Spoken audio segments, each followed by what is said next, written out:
What happens in the sky affects life down here on Earth. The Celestial Compass shows you how and guides your way with astrology you can use from professional astrologer Kathy Beal.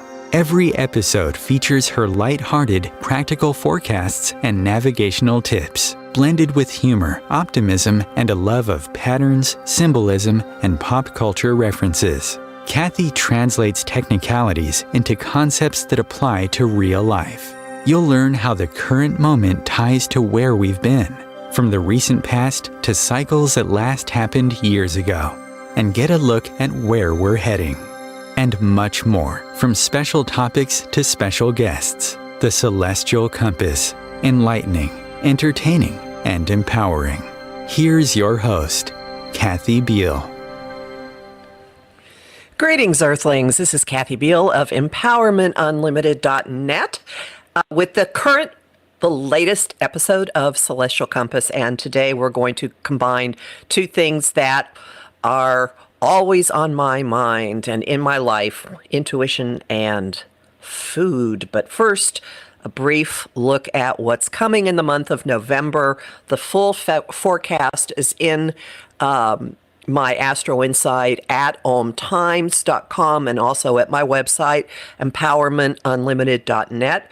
If you're having Halloween withdrawal, fear not. The vibes are going to support you hanging out in that energy for about 3 more weeks. We have very, very intense energy at our disposal. A Scorpio new moon on the 4th. Mercury, the planet that rules communication, is dancing with Pluto, the ruler of Scorpio, this week, and he then moves into the sign of Scorpio, all of which means it's a time for getting very deep with what is most important to you, very honest, having incredibly candid conversations, being extremely discriminating, selective, following your perceptions and intuition. We all kind of have X-ray vision right now. And in fact, my image for my Astro Insight for this week has a skeleton looking at an X-ray of his own rib cage. So like double duty. Right before Thanksgiving in the U.S., everything starts to lighten up considerably, and we move back into a lot of Sagittarian energy, which is more lighthearted, fun, frivolous, off having a good time, looking for the bigger picture, but also liking to keep options open and enjoying a lot of freedom. The next eclipse family does start during this time, and while that's going on, Venus, who's our social director, moves into the mode of Capricorn, which I call Santa baby mode. She's going to be there well into next year, so we're going to be spending a long, long time looking at our personal bottom line and reviewing everything in our life in terms of whether we think it has staying power. And if you don't know Santa Baby, go look it up. Eartha Kitt sings a wonderful version of it. But now, on to more fun things. Some of you know that I've had a great interest in food for years, and not just because I love to eat and I love to cook, but I spent 30 years as a food writer. I've done many things, often simultaneously, reviewing restaurants and also covering the specialty food industry, which is all the really fancy stuff that shows up in fancy grocery stores. And I have a book out with my observations, the stuff that people really didn't pay me to write, but I had to come up with an explanation of what is going on. It's fairly sassy. It's called Eat, Drink, and Be Wary, Cautionary Tales. It's available in ebook format, hardback, paperback. It's on Amazon, Barnes & Noble, at the publisher site, which is ninthhouse.biz, and that's 9 with a numeral. And this all leads into a wonderful merging of intuition and food with our guests. singular, Laurin McGurrin, who is a culinary professional who teaches how to use your intuition in the kitchen. And can you tell us a little bit about, well, first off, welcome, Laurin. Sorry, I'm getting ahead of myself. Oh, we're both so excited. I'm so glad to be here that I'm also ahead of myself in my brain. Excellent. Well, can you give a little bit of your background as a culinary professional? Absolutely. So I cut my teeth in New York City cooking, and I went into the field thinking I'll just hang on here as long as I can. And I'm still doing that to this day. So I was a line cook at many good places. I was part of 2.5 New York Times restaurant reviews. And that includes the openings as well. And then from there, in the past 3 years or so, I moved into private events and a little bit of food styling and culinary producing for television. And then in addition to that, I teach intuitive cooking and all sorts of other fun stuff that we'll get into. Well, so tell me about the role that intuition has played in your life. Because for someone just to go from, well, I'm going to work in a restaurant to I'm going to teach people how to cook intuitively, there's a link in there somewhere. So were you really drawn to this? Yeah. How did you get there? Where'd you come from? I would say so. I think that I was always led to food, and I think that was me very much so listening to my intuition. And I think me leaving restaurants was a return to my intuition, and I'll explain a little bit why. Like probably everyone listening, I'm not someone who loves being told what to do. And professional kitchens are very much so militant. Generally, do as I say, don't really ask questions about it, and do it the same way every time, which was a very useful lesson. But it's never somewhere I really felt like I thrived or was particularly me. And I think that came out of an obsession with legitimacy in some capacity, like really wanting to fit the mold and prove that I was really good. And as I've learned, the more you do something, the less I never felt like I was legitimate regardless. So I think returning to what really made me happy and following this path really is what it's about. Like, the happier I am and the more I follow what I want to do, that's what intuition, and the more I can bring to the world. So did you study the tarot? You've just listened to your intuition? Was there anything more formal about any of this? So I studied a little bit, but it's less formal. So for those listening, I have also recently created a food and herbalism tarot deck that's on Kickstarter. And that process was an idea that came down fully downloaded. And I would say that I learned a lot about the tarot as a result of creating the deck. I think I went in with a beginner's mindset. And I'll tell you, I'm super glad that I did, because I think if I knew a little bit more, I would have been asking too many questions of how can I people please instead of make something that rings true to me, but that also does accurately, in my mind, represent the archetypes of the Arcana. Okay, well, that's something I definitely want to talk about. So I'm flipping around my question. So what was the genesis of this tarot? How do you go from I use my intuition to get out of restaurants and to work with people more on my own terms to I think I want to design a deck? I think it was a little bit of a process of redoing. So it started looking at the food content that's out there and trying to figure out a way in which I could bring my own voice into the equation. And I mean, now people are doing amazing things. The New York Times Cooking, for instance, there's tons of great recipes out there. But I did not find that any content out there reflected the way in which I cook, which is using my instinct, not really using recipes. And that's not unique to me. That is similar to most of the ways that all the professionals I know cook as well, or even home cooks who have spent a long time studying cooking or, learning to trust their instincts, learning to listen to their senses in the kitchen. So that was the mid-step between the leaving restaurants and the tarot itself. And then the tarot deck was sort of, as I'm having this conversation with myself about what is instincts, what's that, just, having a moment and letting go of any sort of expectation of what I was supposed to be creating, and this idea coming in fully formed that was, how do I tell stories about the way in which food imbues every aspect of my life? It's very similar to, as you wrote in your book, where these stories are just such a part of who I am. And these archetypes are part of who we are as people, always, but it's how does food play into that, and how can you use that to support you? So many ways we can go from this.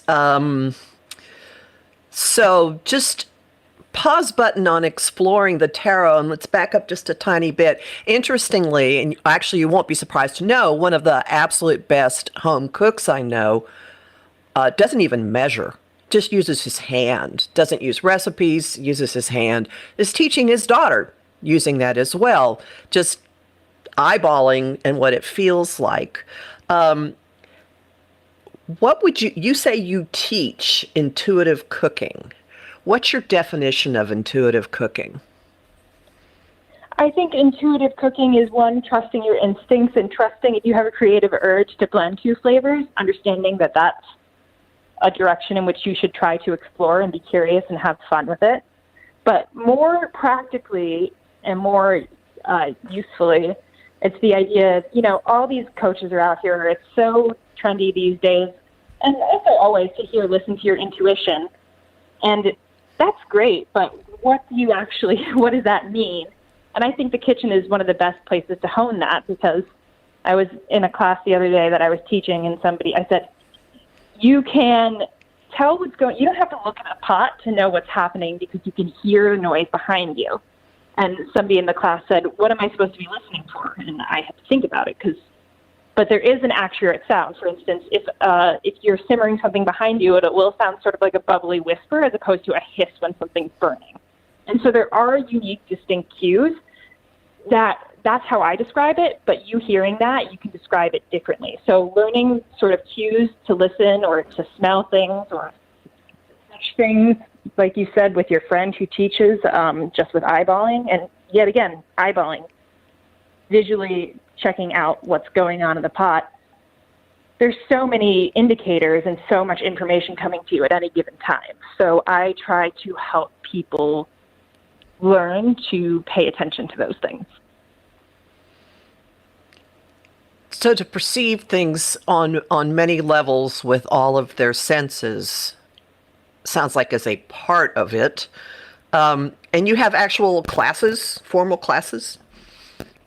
Yeah, I do. I have put classes on hold for a minute, but they're going to come back full force, I think, in January. I'll teach a long-form course with 4 to 5 classes that teach, starting from scratch, how do you build taste, how do you pay attention to browning things and searing things, and then how do you incorporate sort of fun kitchen rituals into your routine to build intention and magic and the folklore of herbs in what you're doing in your meals. So there is structure to the teaching approach, even though ultimately what you're unlocking in people is not somebody else's idea of structure, it sounds like. Oh, for sure. I think there's definitely still a structured approach. For instance, I'm maybe not teaching it on my platform, but I'm teaching through the Holisticism platform a class on soup, and I do that with a couple of other people too. I've done that cross-promotionally. And at the end of the day, the soup is you're putting liquids in a pot with some vegetables. That is an obnoxiously simplified version, but, that's really like what you need to get started. So there's so many, I was amazed at the dozen different soups that people made in this class. Some of them were brothy, some of them were pureed, some of them had noodles, some of them didn't. And yet we all got there in an hour and 15 minutes. So very quickly. But at the end of the day, it's all soup. So each person has an individual creative process, and each person's intuition definitely guides how they go about doing, even though there's a common goal, right? I mean, that sounds like it. Yeah, exactly. So I'll give, usually a week in advance, they'll have a little worksheet with, and my goal is also very wrapped up in the idea of intuitive cooking to me, but that's a longer subset, is the idea of, not needing to make food waste, because you probably have enough things in your kitchen to make a delicious soup. And if there are ingredients that are already there, you probably already like eating them. So you don't have to go out and buy 8 million things. If you already have a stock in your kitchen somewhere, a canned one or whatever, and some vegetables, you can get started. So I usually give a sheet, and it says, you'll need approximately these things, and here's some fun ideas if you're really starting from scratch. I love that you call this intuitive cooking. I've always called it improvisational cooking. Like, just walk in with a sort of goal and look around and go, what do I have? How can I put them together? Rather than let's go buy 15 ingredients from somebody else's list. Yeah, absolutely. You've got it. I mean, there is a level of improvisation, but I think that to some extent, obviously this is simplifying it, but I do think the art of cooking has been lost. So I think that you're thinking of it as improvisation because you're already so intuitive. And with that, we're going to take our first break, and we'll be back in just a couple of minutes. Want help with your own celestial compass? Visit my site, empowermentunlimited.net, for Astro Insight forecasts for each week, month, and new and full moon. Want to explore the personal impact? Make a decision? Understand another person? It is possible. Click the Services tab to book a personal session with me. That address again, empowermentunlimited.net.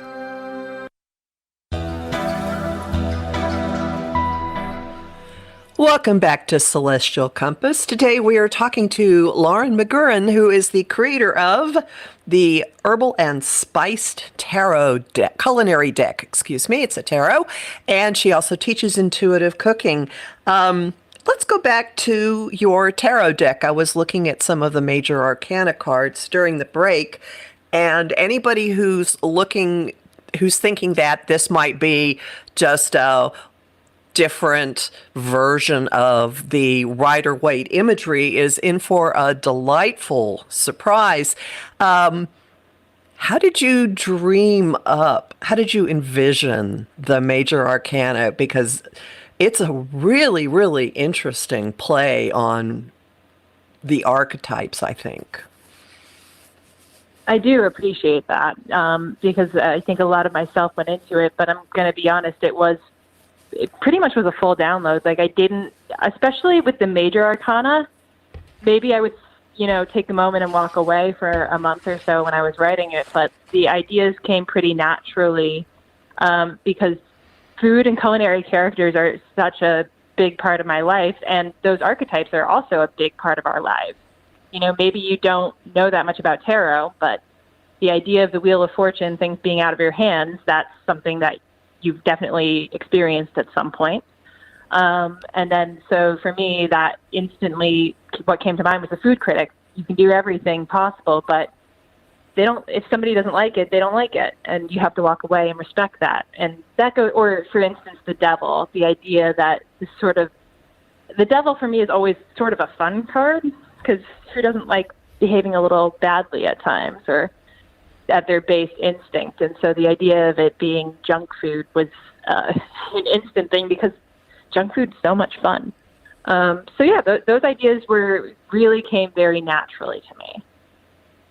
It's funny that you say that because there is a deck that's probably close to 20 years old that two designers out of Philadelphia did called the Housewife's Tarot.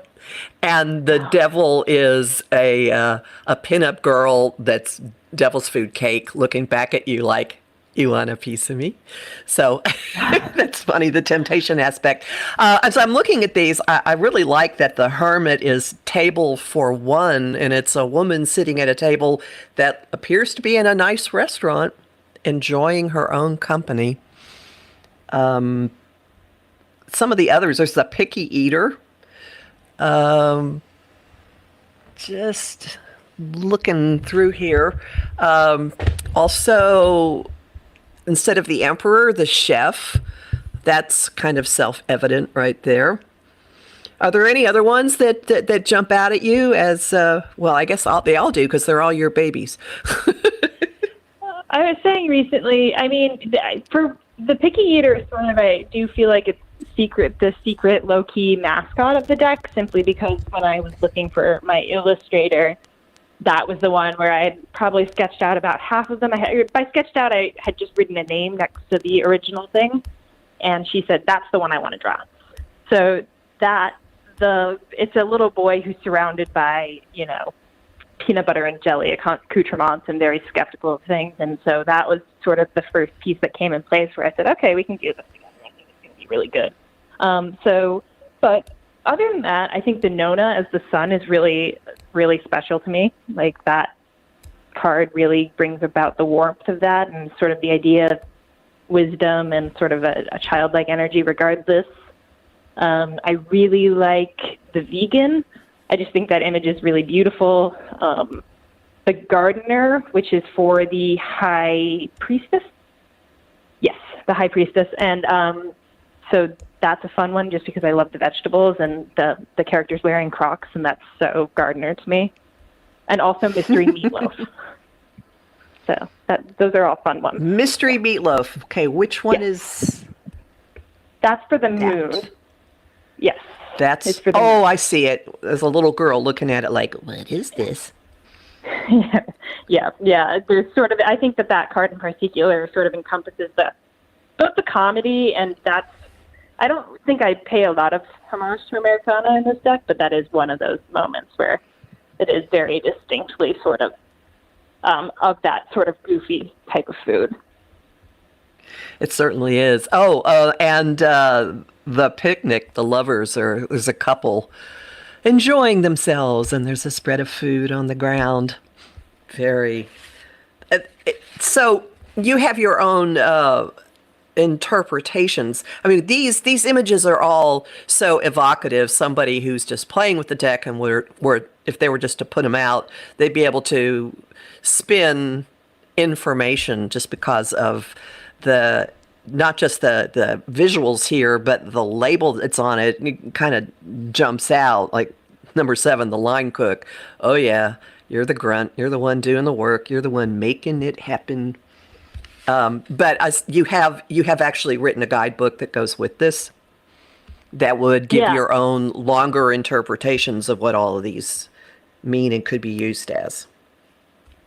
For sure. I think the guidebook, first off, gives great interpretations of everything, but it also gives a way to consider eating at that time, and an herb or a spice that might contribute to your well-being, which is just a great way to sort of educate yourself as you're cooking. But I also think that the guidebook is especially helpful for the minor arcana because, for instance, the mushroom suit, which replaces the wands, is very carefully crafted. The mushrooms in particular each have an anecdote that goes with them that really matches the card. And somebody probably maybe wouldn't be able to identify mushrooms by the image itself. So going back to the guidebook and reading those anecdotes is I hope it's an educational tool that's really fun as well. So let's go through the suits, because they are so different from what someone who's used to the Rider-Waite imagery would see. Okay, so you say mushrooms are the substitute for wands, and your short list is divinely inspired action, creativity, energy and movement, ambition and expansion, which goes with what people would be expecting. But then when you look at the suit, each card has a different mushroom variety on it. And then each variety would have its own characteristic. Does the numerology play into it, or you just ordered them the way it felt like you should? I mean, the numerology matches the original ones, but for instance, the lobster mushroom, which is it's a bright red mushroom, and it's for the 5. And I'll tell you a little bit about that mushroom now. It is actually a parasitic mold that overtakes a different kind of mushroom. And so the idea of sort of conflict overtaking you is what I was trying to get across there. So that's, stories like that are what I had in mind when I was researching and putting in interpretations for that part. Or I know that for the 10 and all of the minor arcana, it's sort of the idea of liminality in some cases, or being between, one stage and the next. And so for that card and the mushrooms in particular, I had black trumpet mushrooms because they are historically called mushrooms of the dead, because Hades had them playing up from from the underworld up to the world of the living. So there are, those aren't interpretations that I knew going in when I started researching this. So there is a less to be gleaned visually, I think, from those images, and the guidebook will be an important point for that. Is the ace, is that a shiitake log? It's just a mushroom log in general, so the idea of potential with things sprouting out of it. That is really fun. And then the 2 looks like just plain old button mushrooms. Yeah, so I mean, I'm certain you know this, but for readers or listeners who don't, so button mushrooms eventually grow into portobello mushrooms. So they're the same mushroom that you're seeing in the supermarket. So, and 2 and 3 are often linked in the Arcana. So the 2 is the baby Bella, and then the 3 is the portobello mushrooms, because one starts the journey and the other one ends that cycle of growth. So there is so much that people can actually learn about the food that they've been eating forever, in addition to having a new divination tool. Nifty Kino. Okay, and what about, I see the queen of mushrooms. Is that a truffle pig? It is, yeah. I mean, love me a good animal story. Love a little truffle hog. I don't know if you saw Pig. I had so much fun with that movie when it came out. But yeah, I think the idea of this beloved creature sort of sniffing out this gold in a sort of, and I think pigs are pretty social, smart animals. So, yeah, it's a truffle hog. That is a sleeper favorite of mine. Okay, so can we go on to cups? Oh, please. Yeah. So cups, what everyone is used to: love, relationships, intuition, self-awareness, and it's the suit looks like it's all images of different types of cups, or in a couple instances, beverage containers. So how'd you have fun with this? I think food and beverage are obviously a natural pairing, and I think so much of our lives revolve around beverages in the same way that it revolves around food. So, and there are certain drinks that we have at certain times of day or when we're feeling certain ways. So that was a pretty natural. I didn't need to reinterpret it because there was so much to be gleaned there as is. So that's the basis behind it. And the 5 of Cups, as people would imagine, does have a glass of spilt milk in the foreground. Yes, that was fun. That one was yet again too easy, but just because it was too easy didn't mean it was wrong. It had to be. And that. what's going on in 8? Is that box wine? Yeah, the idea of sort of, maybe you think this thing is going to be fun, but it's really often cheap and disappointing. Or, maybe you're trying to avoid something and you get this. It's so nice to talk to, because I spent so much time making this, alone, and then Lisa doing her part alone. But yeah, so that disappointment or that sort of wariness is very evident in that card. And the 9 of Cups looks like is that a big cup of cocoa with 9 marshmallows in it? Yes. That idea of sort of cozy comfort, and yeah, maybe it's a little, we all have that luxury thing. Maybe I still like cocoa on occasion. I might feel like I've outgrown it, but sometimes you got to treat yourself. And it was also important to me that I think that things like, the 8 of Cups being a box wine or something like that, there are many things where I think the alcohol interpretation, it was natural and easy and everyone would get it, but I did want it to sort of relate to sober people too. So there's a pretty even spread.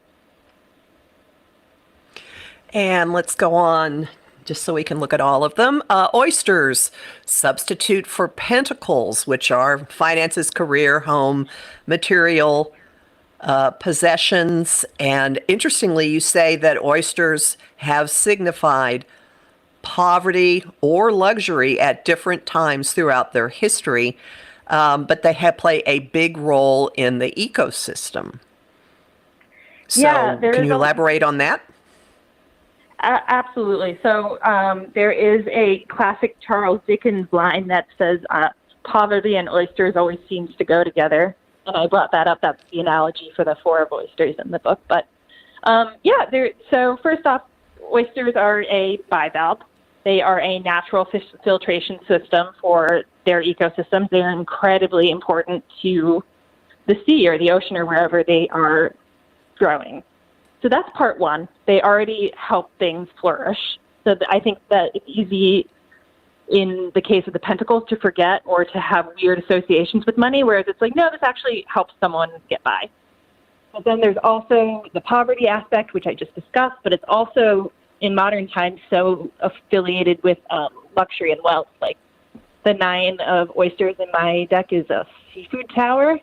And I remember being a young cook at 22 or 23 and just being like, oh man, when I can order a seafood tower at a restaurant, that's how I'll know I made it. And then there's all these beautiful analogies through literature that make place, like the 5 of oysters being the story of the walrus and the carpenter and him weeping over the oysters he just ate. So I was going to ask you about the walrus. He's got one of his little fins on his eye. He's so sad.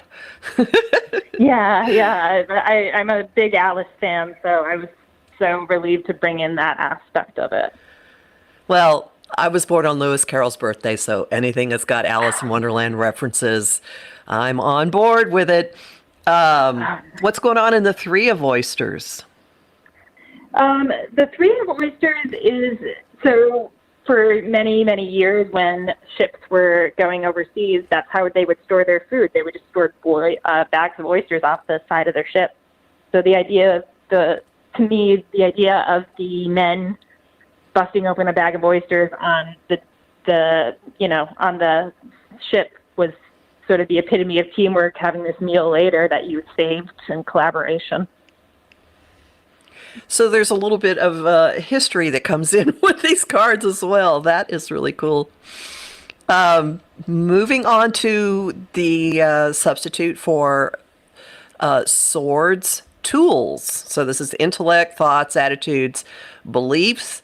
Tools are sometimes violent, and which is the same as words are. So we'll just start briefly with tools because we're coming up on a break soon. I noticed the Knight of Tools is a mandolin, very much looks just like the one in my kitchen. That's what is going on in the Ace. 2, 3, 4, 5. What's in the 6? Looks like it's a jar. Oh, it's a SCOBY. So it's for making kombucha. So the idea of something fermenting and it goes in the pot and it's not the same when it comes out. And what's going on in the 2 of Tools? Looks like a pair of cherries on something. Oh, it's a scale. That's a kitchen scale, and that's like the standard. Yeah, standard sort of cook scale in New York.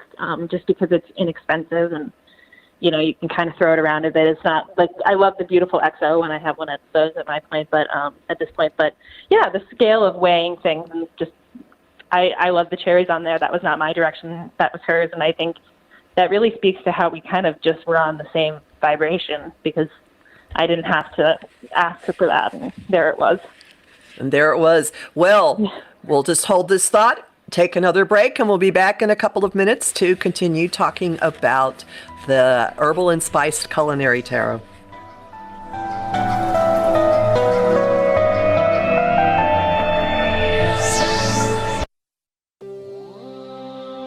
How would you like navigational tools you can use on your own? Visit my site, empowermentunlimited.net, and click the Shop tab. There you'll find lots of talks and guides explaining the big influences at work now, like Saturn in Aquarius and Uranus in Taurus. You'll also find a variety of guided visualizations for relaxing, clearing your energy, or getting to know planetary archetypes. That address again? empowermentunlimited.net.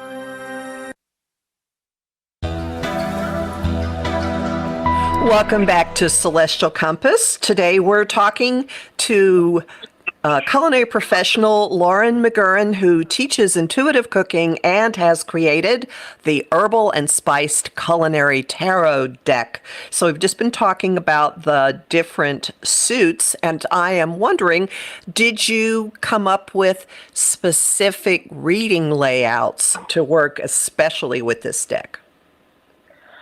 To be not. My idea was that there is one where it's the idea of the 3-card pull and maybe incorporating it into a dinner party that you're doing. So each course could give you, each card could be the premise for a course. But in general, I think at some point there will be a follow-up cookbook, and I would like to explore that further. But I just started, the idea I have is to get started I really hoped that this deck would be an intro to tarot for culinary people to get excited about it, and a way for tarot people to get more into the kitchen. So the focus is on sort of the education of the cards and less on the reading spreads.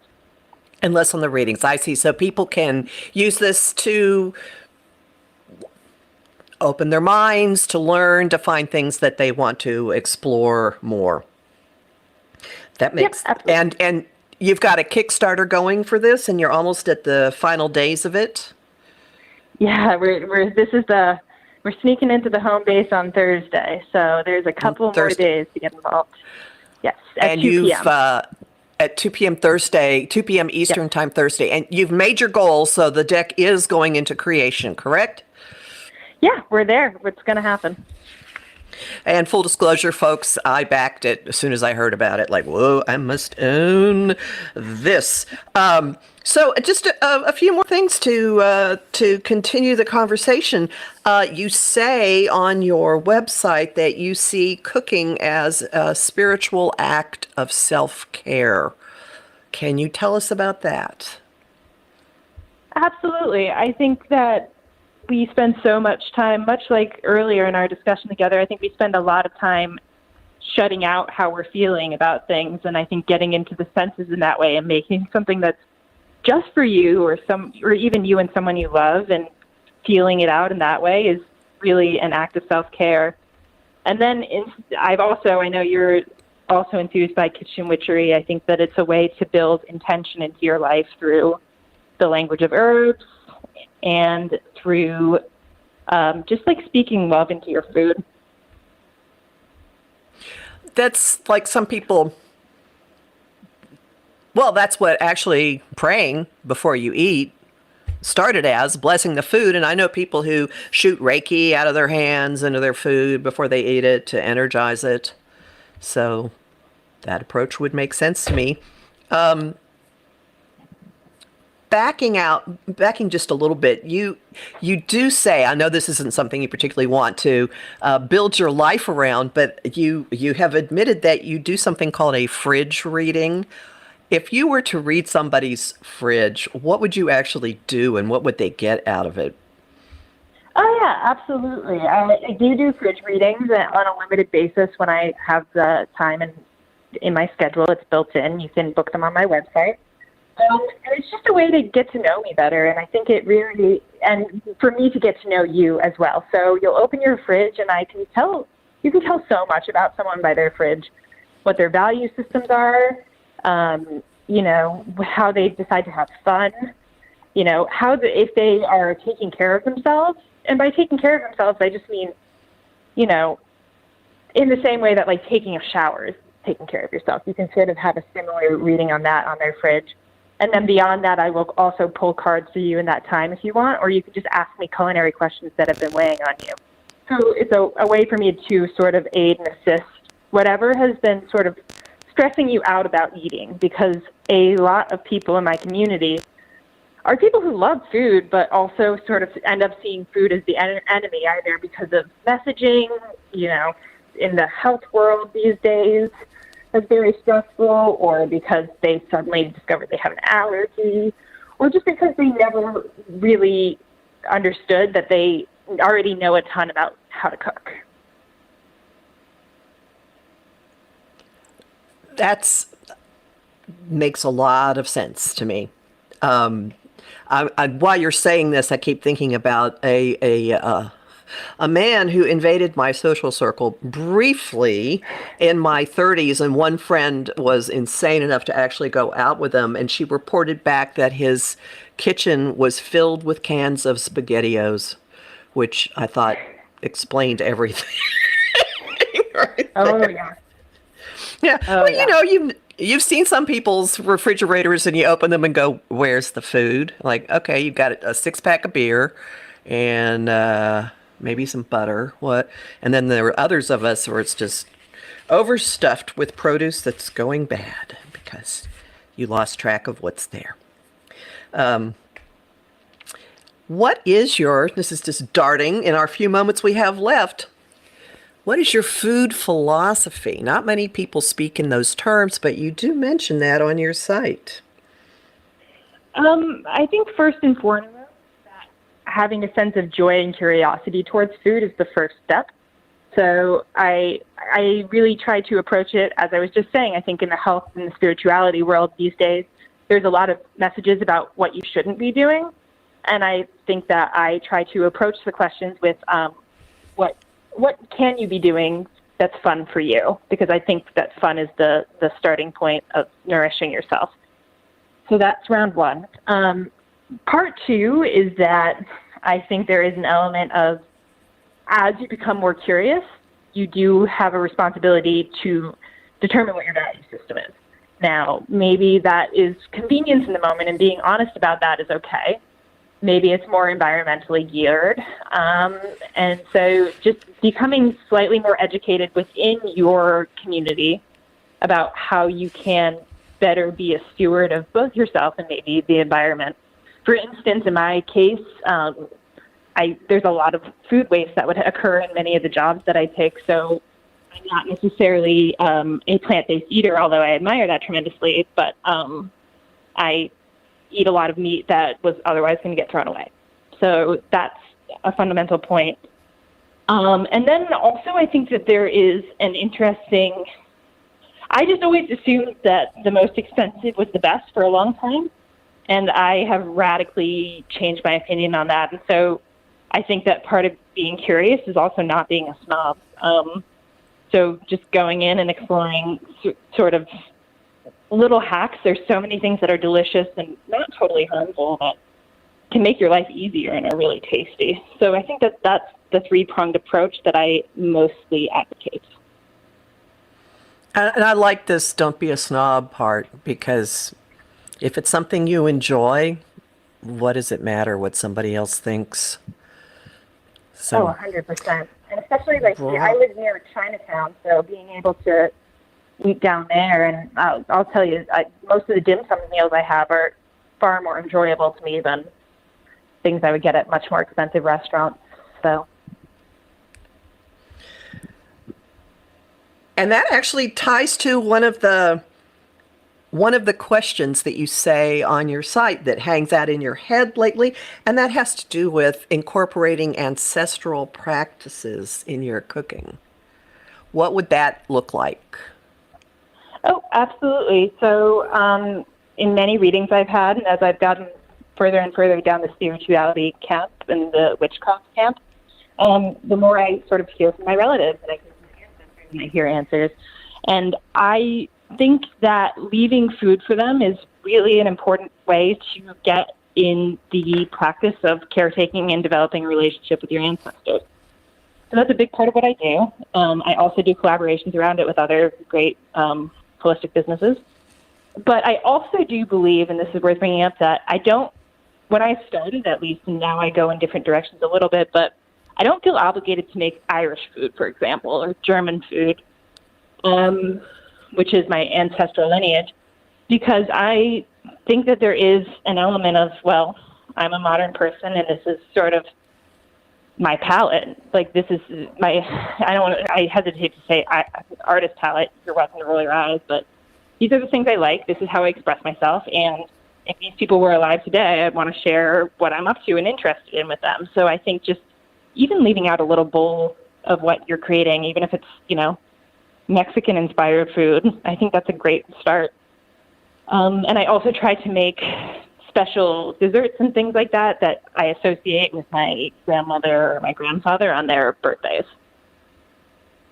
Oh, that's really cool. And then do you leave them a little piece of it? Oh, yeah, I leave it on my altar, and I usually I'll write a little message and burn it to them. Maybe play a song that I know they like. So really getting into it fully. Do you ritualistically dispose of it once it gets past a certain point of sitting there? Yeah. Or does it magically disappear during the night? Oh, I will. I'll work on that one. If somebody wants to teach me that, please write. That was please. Yeah, I'm dying to know. But no, I haven't figured out. So I did a lot of research. There are some Southeast Asian cultures that will eat it afterwards. In my case, I compost it or I throw it away.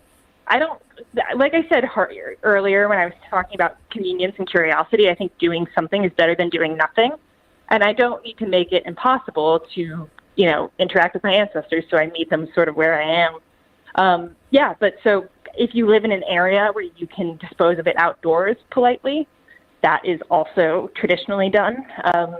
These are traditions that are really prominent in every culture, including European cultures. And we don't really talk about ancestral veneration in European cultures enough, but there is a longer history of it. There's a very long history of it.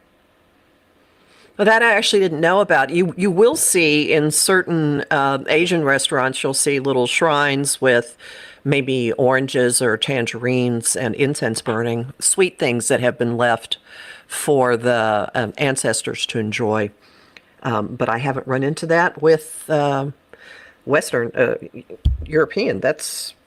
Now I'm very curious. There's a book that I will refer to you to that is called Honoring Your Ancestors, A Guide to Ancestral Veneration by Mallory Zadwa, Vaudoise, and I'll send you a link on that. But that is an interesting primer for people of European traditions. And I also had a friend in college. I was a religion major, so harkening back to these things. And his final project was on exactly that, those altars in restaurants, because he was working at a restaurant that was a Vietnamese restaurant, and one day he left out a coffee offering, and the boss lost their mind. The guys don't even speak English. So that really led that friend of mine down an interesting path of research. Wow. Okay. What school had someone doing that? Where did you go to school? I went to the University of Vermont, and so my final project at the time was on environmentalism and religion. But yeah, religious studies departments. There was 10 of us, and it was an amazing experience. Sounds like it's informed a lot of what you've done. Oh, 100%. Yeah. And so quickly, the notion of food justice, I would think, would back into this or grow out of it. Yeah, 100%. But you have just a couple. I think looking into mutual aid programs, finding ways in which food justice, and I think just informing yourself about our food system is really, really, I don't want to, there's already enough things. No one needs to tell you something's important. Everything's urgent these days, but I do think it's a way to feel more connected to your body. I think it's a better way to feel more connected to your community. And I also think it is an amazing way to sort of decolonize our world, because a lot of the people who are leading these movements are people of color, and they have really interesting things to say, and passing the torch to them to dismantle forms of oppression is really important. And that reminds me, in his last TV series, when Anthony Bourdain went to Houston, where I lived forever, every single person that he talked to was non-Anglo, and they were almost all immigrant, and it was a breadth of communities I had not seen, some of them living there for 20 years. So I want to be sure that people know how they can find you. Please, what is your website, and tell us again where the Kickstarter is. Absolutely. The Kickstarter is called the Herbal and Spice Culinary Tarot. You can just type in Culinary Tarot and it will come right up. And my website is herbalandspice.com. You could either book a fridge reading, and it would be great. Like I said, I can troubleshoot some things with you and, give you some affirmations about what you're going through, or you can just sign up for my free workbook, and you'll get lots of information that way about how to start cooking intuitively in your home. And you have a newsletter as well? I do, yep. The newsletter is, you will be on the list if you sign up for the workbook. I send it out at this point monthly, but I would love to get back to biweekly as soon as possible. And it does incorporate food justice, sometimes blog posts, and ways in which you can get involved with yourself in the kitchen. Well, I'm really glad that your Kickstarter made, and people, if this intrigues you, you've got through Thursday of this week to back it and get on board to have a deck sent to you next spring when it's done. But you can sign up for the mailing list and get the workbook at any time. So thank you so much, Laurin, for being here. I'm really excited to see what this deck looks like. It will be a cherished and wonderful addition to my extraordinarily disgustingly large collection. I should be ashamed. At any rate, thank you. I'm so glad that you joined us. And everyone, again, my site is empowermentunlimited.net, and my forecasts are there, and also at omtimes.com. So have a great November, everyone.